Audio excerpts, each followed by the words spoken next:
Since you guys do have different price points, how important do you think your overall system plays with picking your speaker cables? Obviously, you're not going to buy $20,000 speakers and maybe buy a Rocket 33. You probably buy something more in the lines of a Folk Hero or maybe even the Mythical Creature series. Do you think a more resolving system benefits more from those higher end cables? No. It's interesting. This is a situation where I wish our founder, Bill Lowe, was here because, boy, can he speak to this. He fought that perception for so many years.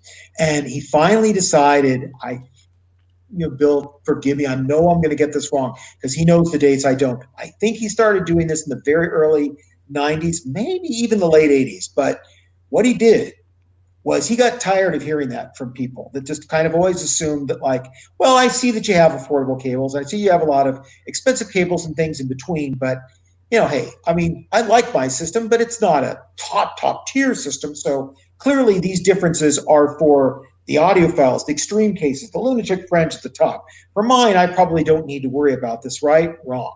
No, what he did was he started going around with a boom box, an old 80s vintage JVC boom box.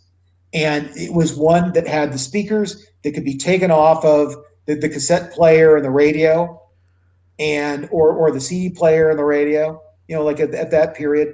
And, like about where he could disconnect, like about the stock speaker wire that was there that would have been junk, like about put, like about connectors on either end so that he could plug in our least expensive speaker cables, other people's speaker cables, basic lamp cord, and go all the way up to the top. And what people heard on this little $200 boom box was dramatic sound differences from the bottom of our range to the top of our range compared to other things that were well regarded and basic lamp cord, basic speaker cables that everybody assumed that, like, well, no, obviously you need a great system to hear these differences. No, he could demonstrate to you this on the most basic system. These differences are fundamental. They're foundation level. You can absolutely hear them.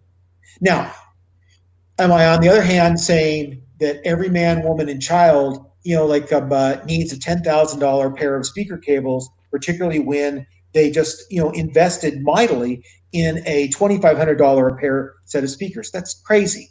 I'm not going to tell you not to do it. I'm certainly not going to tell you that you won't hear it, because you will. But generally speaking, I like to think 10 to 20% of your, your speaker budget or your system budget, put it towards the cables. Mm-hmm. And like when you're putting a new system together. But when you're on an upgrade path, sometimes it's like we like to call bringing home flowers to your system, and rediscovering all of your your music or your videos, again, content again, and seeing things and hearing things you've never heard or seen before. And so that becomes a situation where sometimes you can justify spending a little bit more. It depends on what your budget is. You will always reap the benefits of it, but there's no shame in like, this is what I can afford, or on the other side, deciding I just really want to shoot for the moon. I just got a bonus. Let's try this. Wherever you go, you'll reap a benefit. Anything that we do is solid value from the entry level to the top. It's always about this justifies its existence and its price point, or we're not doing it, period. Mm-hmm.